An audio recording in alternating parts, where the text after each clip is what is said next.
Greetings, 11th class political science students. Welcome back to our channel. Today we are here back with a new part of the chapter Federalism. In last class, basically, we have discussed the changing form of federalism in our country. We have understood that uh, uh, in the in our country there are separate form of federalism. At the time of independence, we were having a separate kind of relationship between state and center. After that, when the scenario changed in the politics of the country, it means when the Congress was not able to sustain, then scenario was also changed. It means when on center there was Congress, but in states there was no any Congress party, right? But after 1990s, there were again a radical change, drastical change in the political system of the country. Why? Because the domination of the Congress that was over now. Okay, so after that, what happened? After that, there was a separate type of change in the system of the country and in the federalism especially, right?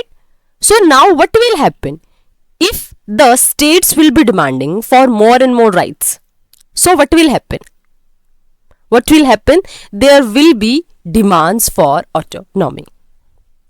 Now, if we want that federalism should be strong in our country, then it is very much required that we should provide appropriate portion to the states, right? And if the state will feel that we are not getting that much, whatever we are requiring, whatever we are, you can say whatever on which we are having our rights, then the states will be demanding for it, right? And that's why there will be demand for the autonomy. And what is the demand of autonomy that we are going to discuss today. So let us start now, formulate. Okay, demands for autonomy. Autonomy क्या होता है basically? Autonomy जब आप बात करते हो ज़्यादा independence की, ज़्यादा rights की, autonomy, right? अब देखो, many states and even many political parties have from time to time demanded that a state should have more autonomy vis-a-vis the central government. It means what were they demanding? Every time the states are demanding for more and more powers, right? Because they are able to see, in our country, the system was changing again and again. And because of the change in the system, the states were able to see that center is having more powers. Center is controlling them. Center is giving them financial assistance. And just because of that, they are not able to enjoy some freedoms. That's why it is required that provide them some basic freedoms, and they were in the favor that there should be more autonomy. उनके according क्या है, India is a union of state ना, तो states को autonomy मिलनी चाहिए. That's why they were demanding for more autonomy. Got it? So however, autonomy refer to different thing for different states and party. हालांकि autonomy basically power से कहीं ना कहीं कनेक्टेड होती है, बट हर स्टेट ने, हर रीजन ने, हर एरिया ने, हर पर्टिकुलर पर्सन ने इसको अपने अकॉर्डिंग डिफाइन करने की कोशिश की, क्योंकि हर कोई इसको अलग तरीके से देखने की कोशिश करेगा, राइट? अब देखो क्या क्या क्या हो सकता है. Sometimes these demand expect that the division of power should be change in favour of the states. मतलब ये तो पूरा का पूरा सिनेरियो ही चेंज करना चाहते हैं. ये क्या चाहते हैं कि हमारी कंट्री का जो सिस्टम है ना, इसका जिसके हम लोगों ने पावर डिवाइड की है, centre state, that should be changed and that should be in the favour of the state. समझा? And more powers and important powers be assign to the states. क्योंकि इन लोगों के अकॉर्डिंग क्या है भाई, कि स्टेट से ही सब कुछ चल रहा है. State are the base, right? और अगर स्टेट्स इतना इंपॉर्टेंट है तो स्टेट्स को ज्यादा इंपॉर्टेंस मिलना चाहिए, राइट? इसलिए ये किसके फेवर में है? ये फेवर में है कि जो डिवीजन हुआ है ना पावर का, वो चेंज होना चाहिए. और वो क्यों चेंज होना चाहिए? क्योंकि ये स्टेट के फेवर में कर देना चाहिए. Many states, for example Tamil Nadu, Punjab, west Bengal and many parties, आप लोगों ने पढ़ा होगा डीएमके. अगर ये सारी चीजें आप 12th क्लास में और डिटेल में डिस्कस करने वाले हो, जैसे Dravid Munnetra Kazhagam party, right, Akali Dal. Okay, उसके बाद क्या है, इट इज, देखो ये तमिलनाडु की पार्टी है डीएमके, पंजाब की पार्टी है अकाली दल, वेस्ट बंगाल की Communist Party of India Marxist. हमें demands of autonomy from time to time. और ये चीजें क्या करती हैं, ये चीजें यही डिमांड कर रही हैं बार बार कि और हमें ऑटोनॉमी चाहिए. समझ आया? तो फर्स्ट फेज क्या है कि जो डिमांड्स है ना वो इंक्रीज हो रही हैं. They are saying that the scenario should be changed and that should be in the favour of the states only. State should have more powers, right? and just for that many states like Tamil Nadu, Punjab and West Bengal are, you can say, are demanding again and again. Along with that, parties, for example DMK, Akali Dal and CPIM, they are also demanding for the more autonomy to the states, right? So, and second demand, another demand is that states should have independent source of revenue and greater control over the resources. Second क्या है, second वो क्या बोल रहे हैं कि states के पास ज्यादा इंडिपेंडेंस होनी चाहिए और स्टेट्स के पास ज्यादा रेवेन्यू के सोर्सेज भी होने चाहिए, राइट? इट मीन्स देखो हम लोगों ने क्या पढ़ा था कि states are depending for the financial assistance, इसीलिए अब इन लोगों की क्या डिमांड है? एक तो देखो ये क्या बोल रहे हैं कि स्टेट्स को ज्यादा ऑटोनॉमी होनी चाहिए, राइट? अब दूसरे लोग क्या बोल रहे हैं कि देखो हम लोगों ने पढ़ा था ना कि एक कार्टून में लिखा हुआ था कि अगर आप फाइनेंशियल रिलेशंस को देखते हो तो वी आर एबल टू सी, क्या देख रहे हैं कि जो हमारी कंट्री में सेंटर है वो किसकी तरह वर्क कर रहा है? एक रिच हस्बैंड की तरह, राइट? और जो हमारे स्टेट्स हैं वो किसकी तरह वर्क कर रहे हैं? वाइफ की तरह, right? Who is demanding every time for the financial assistance, right? तो that's why these people are saying कि हमारी कंट्री में इंडिपेंडेंट सिस्टम ऐसा होना चाहिए जिसकी वजह से स्टेट्स के पास इंडिपेंडेंट सोर्स हो रेवेन्यू का, got it? And greater control over the resources, और उनके ऊपर एक्चुअल में ग्रेटर कंट्रोल होना चाहिए, और इसको क्या बोलते हैं? This is also known as financial autonomy. इसी को बोलते हैं फाइनेंशियल ऑटोनॉमी, मतलब financially independence, right? In 1977 the left front government in west Bengal brought out a document demanding are restricting restructuring of centre state relations in India. और finally क्या होता है 1977 में हमारी कंट्री में, देखो फर्स्ट टाइम पे ये होता है, हालांकि 1967 में हमारी कंट्री में ना कुछ कुछ स्टेट्स में कांग्रेस की जगह पे अदर पार्टीज आना शुरू हुई थी, और 1977 ये वो पहला फेज था हमारी कंट्री का जब हमने ना सेंट्रल लेवल पे कांग्रेस के अलावा कोई और गवर्नमेंट देखी थी, right? All these things you will discuss in detail in class 12, okay? But for till now you can learn it, आप लोग इसको याद रख सकते हो कि वो फेज है हमारी कंट्री का जब हमारी कंट्री में एंटी कांग्रेस गवर्नमेंट सेंटर पे बनेगी फर्स्ट टाइम। अब देखो फिर in 1977 the left front government in west Bengal brought out a document. अब वेस्ट बंगाल की गवर्नमेंट ने एक डॉक्यूमेंट रिप्रेजेंट किया, और उस डॉक्यूमेंट में क्या डिमांड हो रही थी? उसमें डिमांड थी कि हमें जो सेंटर स्टेट रिलेशंस है ना उनको रीस्ट्रक्चर करना चाहिए। क्यों? क्योंकि कहीं ना कहीं हम लोगों ने लास्ट क्लास में बड़े डिटेल में डिस्कस किया था that there are a lot of provisions which are saying us that although we are having federalism but even then centre is having more and more powers. इसलिए वो लोग क्या चाह रहे थे वेस्ट बंगाल के कि हमारी कंट्री का जो स्टेट सेंटर रिलेशन है ना उसको दोबारा से रिस्ट्रक्चर करने की जरूरत है, right? In the autonomy demands of Tamil Nadu and Punjab also there was an implicit support of the idea of greater financial powers। और जो डिमांड आप लोगों ने देखो यहां पढ़ी ना कि स्टेट्स डिमांड कर रहे थे, तमिलनाडु, पंजाब, वेस्ट बंगाल ये डिमांड कर रहे थे, तो क्यों डिमांड कर रहे थे? अब देखो रिलेशंस में बेसिकली सबसे इंपॉर्टेंट, अगर आप स्टेट को चलाना चाह रहे हो, finance is the most important resource और finance is the base of everything, right? इसलिए ये लोग भी क्या डिमांड कर रहे हैं, इसलिए ये लोग भी ऐसे ही डिमांड कर रहे हैं कि वहां पर क्या होने चाहिए, फाइनेंशियल पावर की अथॉरिटी इन लोगों के पास होनी चाहिए, राइट? Got it? सो ये डिमांड हो रही थी। मतलब अब देखो क्या हो रहा था, फर्स्ट फेज में आपने क्या पढ़ा कि अब स्टेट चाह रहे थे कि हमारे स्टेट्स को ज्यादा से ज्यादा पावर दी जाए, राइट? सेकेंड टाइम क्या हो रहा है, अब स्टेट्स डिमांड कर रहे हैं कि उनके पास रेवेन्यू का सोर्स होना चाहिए, इंडिपेंडेंट रेवेन्यू सोर्स होना चाहिए, और उनका रिसोर्सेज के ऊपर ग्रेटर कंट्रोल भी होना चाहिए, जिसको फाइनेंशियल ऑटोनॉमी आप कंसीडर कर सकते हो, गॉट इट? और वेस्ट बंगाल ने तो एक पूरी की पूरी रिस्ट्रक्चर की डिमांड कर दी, सेंटर स्टेट रिलेशन को रिस्ट्रक्चर करने की, राइट? तो इस वजह से क्या हुआ, in the system the same thing was happen, fine. तो अब देखो क्या हुआ कि इसमें कहीं ना कहीं हमारी कंट्री के सेंटर स्टेट रिलेशन को दोबारा से स्ट्रक्चर करने की कोशिश की डिमांड करनी शुरू कर दी, ओके? सो अब देखो फिर क्या हुआ, इसी के, और वो सपोर्ट किसके रिगार्डिंग था, for the greater financial powers, right? अब थर्ड एस्पेक्ट देखो, हर बार डिमांड चेंज हो रही है। Third aspect of autonomy demands relates to administrative powers of the states. समझा? अब ये एडमिनिस्ट्रेटिव पावर्स की डिमांड कर रहे हैं, okay? States reason the control of the centre over the administrative machinery. क्योंकि आप लोगों ने कई बार, हम लोगों ने देखो इमरजेंसी के टाइम पीरियड में पढ़ा, हम लोगों ने नए नए स्टेट्स की फॉर्मेशन के रिगार्डिंग पढ़ा, राइट? हमने पढ़ा कि किसी भी स्टेट में प्रेसिडेंट रूल इंप्लीमेंट हो जाता है during the time of emergency. तो वो चीजें क्या दिखा रही हैं, अलॉन्ग विद दैट सबसे बड़ा एग्जाम्पल हम लोगों ने क्या पढ़ा, हमने एडमिनिस्ट्रेटिव जो मशीनरी है, जो हमारे आईएएस आईपीएस ऑफिसर्स हैं, they are selected by the UPSC ना, तो उनको यूपीएससी सेलेक्ट तो कर लेता है, but their appointment is in the states ना। अगर उनकी अपॉइंटमेंट स्टेट्स में है तो उनका सारा का सारा बर्डन किसके ऊपर है, स्टेट्स के ऊपर है। अलॉन्ग विद दैट और क्या है सबसे इंपॉर्टेंट चीज कि अगर वो कुछ एक्शन करते भी हैं, अगर कोई ऐसा एक्शन करते हैं दैट इज नॉट रिक्वायर्ड, तो उनके ऊपर डिसिप्लिनरी एक्शन लेना भी स्टेट्स के अंडर कंट्रोल में ही आता है। That will be taken only by the centre also. तो अब वो किसकी डिमांड करे, थर्ड फेज में, थर्ड एस्पेक्ट में, they are demanding for the administrative powers.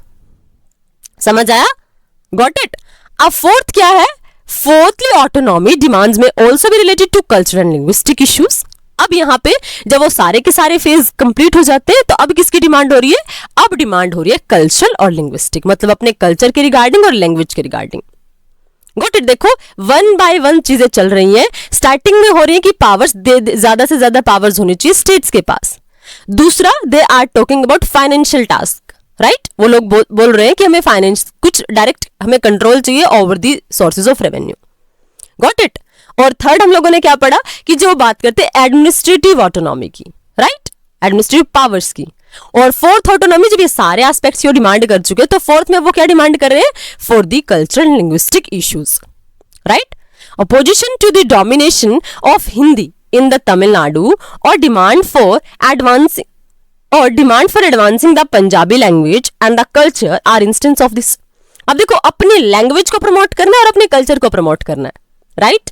इसके लिए अब देखो, अगर लैंग्वेज के रिगार्डिंग कोई बात हो रही है तो हमारी कंट्री में आप लोगों ने पढ़ा होगा कि हमारी कंट्री को नेशनल लैंग्वेज बनाने की और स्पेशली ऑफिशियल लैंग्वेज को बनाने की बात हो रही थी, हिंदी को ऑफिशियल लैंग्वेज बनाने की बात हो रही थी ना, कि हिंदी ऑफिशियल लैंग्वेज होनी चाहिए। लेकिन प्रॉब्लम क्या होती है, प्रॉब्लम वाज दैट, और इस आप लोगों को अगर नहीं पता हो तो जब हिंदी के रिगार्डिंग हमारी जो कॉन्स्टिट्यूएंट असेंबली थी ना, उसमें जो इशू हुए थे, तो इतना ज्यादा डिबेटेबल इशू कोई नहीं था जितना लिंग्विस्टिक इशू था, जितना लैंग्वेज पर बेस्ड इशू था। और ऐसा क्यों था, क्योंकि अब देखो उस टाइम पे कॉन्स्टिट्यूएंट असेंबली में ये वर्डिक्ट दे दी गई थी कि जो लोग हिंदी नहीं जानते ना, तो उन्हें तो इंडिया की कॉन्स्टिट्यूएंट असेंबली में बैठने का अधिकार नहीं होना चाहिए। मतलब you are Indian but even then you are saying you do not know Hindi.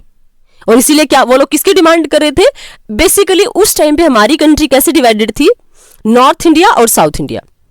Because if you are able to see ना, जो हिंदी लैंग्वेज है that can be spoken and that can be understood, that can be understand by the people of north India only, right, got it. तो north India और south India में divided था, okay. तो अब देखो फिर क्या था कि जब ऐसा सिस्टम था तो नॉर्थ इंडियन पीपल वो क्या चाह रहे हैं कि क्या होना चाहिए, north Indian people are saying कि ज्यादा से ज्यादा हिंदी को इंपॉर्टेंस मिलना चाहिए। और साउथ इंडियन पीपल क्योंकि they are not able to speak it, तो साउथ इंडियन पीपल उसको प्रोटेस्ट कर रहे हैं। समझ आया, क्योंकि उनके अकॉर्डिंग क्या है, उनके अकॉर्डिंग ये इशू है कि अगर इंडिया में अगर ऑफिशियल लैंग्वेज हिंदी बन जाती है तो क्या होगा, a lot of people who are living in south India they will be feeling exempted, they will be feeling that they are looted, क्योंकि वो तो हिंदी समझ ही नहीं पाएंगे। और इसीलिए आज तक अगर आप लोग समझ पा रहे तो हमारी कंट्री में जो भी लीगल टर्मिनोलॉजीज होती है, जो इंपॉर्टेंट बिल्स बनते हैं, एक्ट्स बनते हैं, they all are published in English, that is the reason behind it, got it. तो अब देखो यहाँ पे वही इशू था, linguistic issue, right, the opposition to the domination of the Hindi in Tamil Nadu और demand for the Punjabi language and culture are instance of this. अब पंजाबी लोग क्या करेंगे, they will be representing their culture, they will be expressing their culture. समझ आया। सो some states also feel that there is a domination of the Hindi speaking areas over the others. अब जब तमिलनाडु ने वो कॉन्टेक्स्ट उठा दिया, वो फेज उठा दिया in the mind of the people, उन्होंने रिप्रेजेंट कर दिया, तो अब बहुत सारे लोगों के और स्टेट्स के माइंड के लोगों में भी आना शुरू हो गया ना, जो और स्टेट्स में रह रहे थे साउथ इंडिया में, अब उनके माइंड में भी ये चीजें आना शुरू हो गई। क्या आना शुरू होगी कि हिंदी स्पीकिंग लोगों का डोमिनेशन है ओवर दी अदर्स। और हमारी कंट्री में तो क्या है, हमारी कंट्री में ऐसा सिस्टम है कि सारी डाइवर्सिटी को हम प्रॉपर्ली टैकल करेंगे, लेकिन लैंग्वेज को हमने प्रॉपर्ली टैकल नहीं किया। समझा। So in fact during the decade of 1960s there were agitations in some state against the imposition of Hindi language. इसीलिए क्या होता है, आप लोग अगर देखोगे ना, मतलब पूरी की पूरी यू कैन से वॉल्स के ऊपर भी ब्लैक चीजें रिप्रेजेंट कर दी गई, ब्लैक स्लोगन शो कर दिए गए, ब्लैक फ्लैग शो किए गए regarding the Hindi. So this was the situation of the country. अब देखो यहाँ, yes I know that Hindi is India's official language, but many of the friends from different parts of the country do not know Hindi, right? अब देखो क्या है, although Hindi एक official language है, but even then फिर क्या है, even then हमारे कई सारे फ्रेंड्स हैं जो इंडिया में, but they are not able to understand it, right? अब देखो ये कार्टून क्या दिखा रहा है. 1949, during discussion on the national language in the Constituent Assembly, Nehru had to appeal to the Hindi-speaking provinces to show greater tolerance towards others. अब देखो ये लोग कौन से हैं, ये लोग हैं हिंदी स्पीकिंग वाले, राइट? अब ये लोग कौन से बोल लेंगे, अब ये लोग वो जो नहीं बोल रहे हैं, तो ये क्या करें, नेहरू को अपील करनी पड़ी हिंदी स्पीकिंग प्रोविंसेस से कि वो भाई कुछ तो टॉलरेंस पावर दिखाओ ना towards other, right? I think यहां तक आप लोगों को क्लियर हुआ. क्या समझ आप लोगों को कि डिमांड्स कैसे उठती हैं फॉर ऑटोनॉमी. पहले जो डिमांड्स उठी थी they were for the regarding, they were just for the, you can say in the starting they were expecting that more power should be given, right? After that for the financial task, after that the demands were for the administrative powers, and lastly the demands were for the cultural and linguistic issues. Now we are going to study role of governors and president's rule, right? अब president का rule. अब यहाँ पे देखो क्या, the role of governors has always been a controversial issue between the state and central government. And in the last class also I have told you कि हमारी country में जो गवर्नर्स होते हैं, you can call them the agent of central government, but even then they are working in the states. तो वो जो issue होता है ना सेंटर स्टेट के बीच में, वो कन्फ्लिक्टिंग हो जाता है. क्यों? क्योंकि जो गवर्नर है is not elected office holder, वो इलेक्टेड है ही नहीं. Many governors have been retired military officers or civil servants or politicians. तो वो इलेक्टेड नहीं होते ना, basically they are appointed. I think आप लोगों को इलेक्टेड में, अपॉइंटेड में, नॉमिनेटेड में, सेलेक्टेड में सभी में डिफरेंस क्लियर है. तो governors they are appointed, right? Are leaders they are elected. Bureaucracy that is selected, right? Nominated कैसे, जैसे प्रेसिडेंट ने नॉमिनेट कर दिया, ओके? देखो many governors have been retired, और ये जो लोग होते हैं कौन होते हैं, या तो मिलिट्री ऑफिसर्स होते हैं, सिविल सर्वेंट्स होते हैं, या फिर पॉलिटिशियंस होते हैं, right? So besides the governor is appointed by the central government, and therefore actions of the governor are often viewed as interference by the central government in the functioning of the state government. तो it is very much clear कि अगर उसको central government ने appoint कर दिया तो it means ये क्या आपको शो करेगा कि वो इंटरफेरेंस है डायरेक्टली सेंट्रल गवर्नमेंट का इन the functioning of state government. समझ आया? क्योंकि देखो सेंट्रल गवर्नमेंट वर्क कर रही है ना उसकी सारी की सारी अपॉइंटिंग प्रोसेस में. और आप लोगों ने पढ़ा भी होगा कि गवर्नर, हम लोगों ने पढ़ा था ना एग्जीक्यूटिव वाला चैप्टर, तो in that we have discussed कि जो गवर्नर होता है ही और she can remain in the authority until and unless till the pleas of the president, right? मतलब जब तक प्रेसिडेंट चाहे तब तक वो उसकी अथॉरिटी पर रह सकता है, रह सकती है. Got it? तो और फिर वो क्या करते हैं, वो स्टेट्स में, आप लोगों ने लास्ट क्लास में पढ़ा कि वो जो गवर्नर होगा वो किसी भी बिल को प्रेसिडेंट की असेंट के लिए रख सकता है, वीटो पावर यूज कर सकता है. तो ऑल दो जब वो मेंबर इलेक्टेड है ही नहीं उस स्टेट की फंक्शनिंग के लिए, बट इवन देन ही और she is interfering in each and every aspect. तो जो प्रेसिडेंट ने अपॉइंट कर दिया ना गवर्नर को, तो गवर्नर का रूल भी, गवर्नर की अथॉरिटी भी, ये भी प्रॉब्लम्स क्रिएट करते हैं because it is considered as the interference by the central government in the functioning of the state government. समझ आया? So when two different parties are in the power at the centre and the state, the role of the governor becomes even more controversial. अब देखो और सबसे important चीज क्या हो जाता है, जब सेंटर में अलग पार्टी और स्टेट में अलग पार्टी है तो वहां पे और ज्यादा कंट्रोवर्शियल हो जाता है, राइट? क्योंकि अब देखो आप लोगों ने अगर कभी सुना हो कि हमारी कंट्री में ना जो 1967 के बाद का फेज आएगा ना वो हमारी कंट्री के पॉलिटिकल सिस्टम के लिए काफी कॉन्ट्राडिक्टरी रहेगा. क्योंकि वहां पे देखो 1967 से फर्स्ट टाइम ऐसा होता है कि एंटी कांग्रेस गवर्नमेंट बनना शुरू होती है इन द स्टेट्स. और अब वहां पे क्या होगा, हमने पढ़े थे आर्टिकल 352, 356 और 360. तो what will happen, the states will be using 356. It means emergency will be imposed in the particular states only, in the particular state only, right तो क्या देखे कि इस सिचुएशन का हवाला देके कि स्टेट का एडमिनिस्ट्रेशन ना प्रॉपर्ली नहीं चल रहा है, इसलिए इमरजेंसी रिक्वायर्ड है।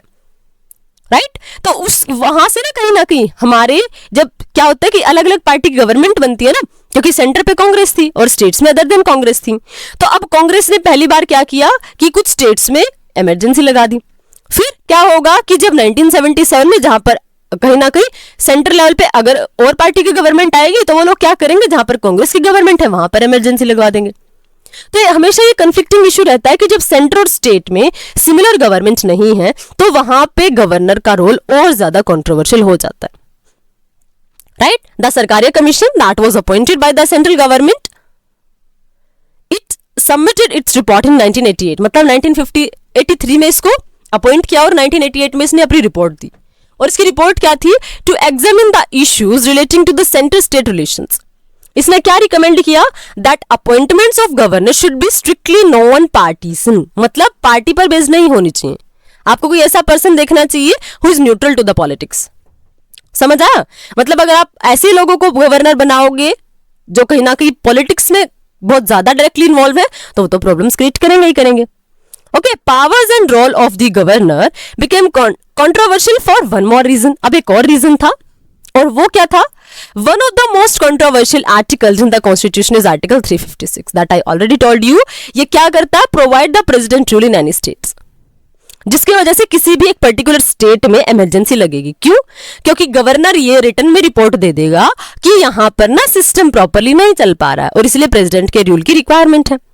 इसमें जो ये अगर 356 के अंडर अगर इमरजेंसी लगती है ना, इसका डायरेक्टली सा मतलब क्या होता है कि उस पर्टिकुलर स्टेट को डायरेक्टली प्रेसिडेंट के रूल के थ्रू गवर्न किया जाएगा। मतलब वहां पे सेंट्रल पार्लियामेंट, सेंट्रल लेजिस्लेचर, मतलब हमारी पार्लियामेंट लॉ बनाएगी। So this provision is to be applied when a situation has arisen in which the government of the state cannot be carried on in accordance with the provision of the constitution. और ये article 356 use कब होता है, जब हमारी country में ऐसी situation arise हो जाए और गवर्नर ये बोले कि यस सिचुएशन इज दैट कि हमारा सिस्टम कॉन्स्टिट्यूशन के अकॉर्डिंग नहीं चल रहा। राइट तो वहां पे क्या करेगी, it results in the take over of the state government by the union government. वहां पे कंट्रोल किसका हो जाता है, डायरेक्टली यूनियन गवर्नमेंट का। समझ आया, मतलब रिटर्न में कौन देता है, that will be given by the governor. The president's proclamation has to be ratified by the parliament.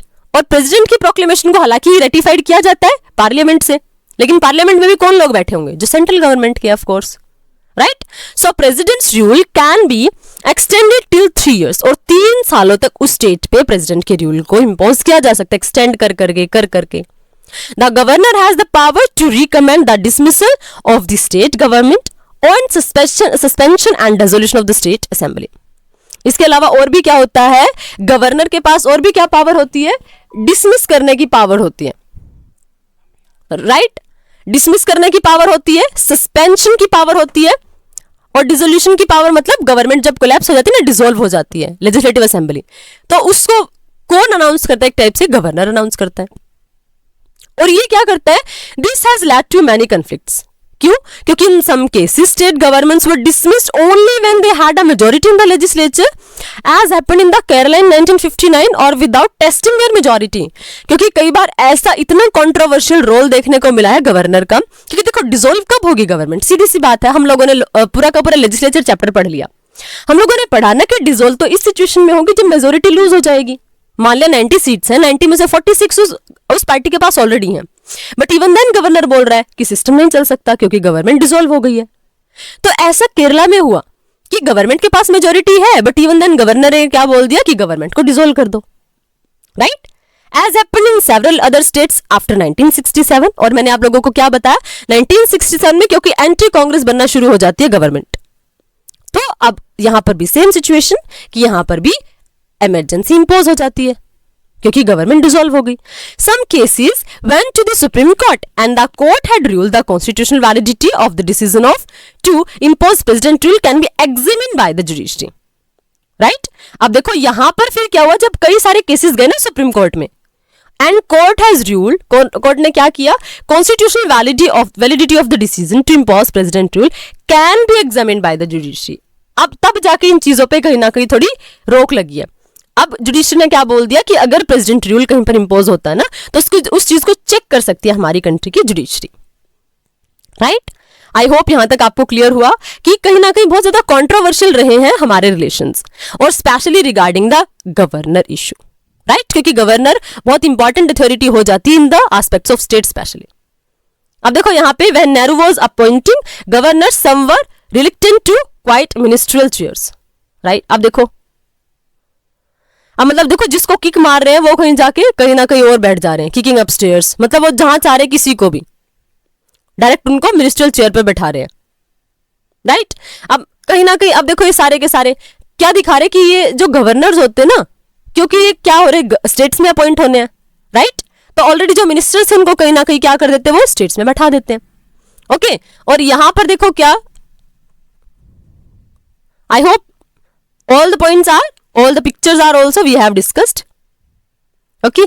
So I hope till here everything is completely clear to all of you, and today the thing that we have discussed is especially the role of governor, right, and what are the issues between center state relation and the demand for autonomy, right. I hope these points are completely clear to all of you, but if you are having doubts, queries, you can ask your doubts and queries in comment section. We will meet in next video with more one new topic. Till then, keep learning and stay connected. But if you thought that the video is beneficial for you, please like the video and subscribe the channel as well. We will meet in next video. Okay, till then keep enjoying. Thank you. Thanks a lot.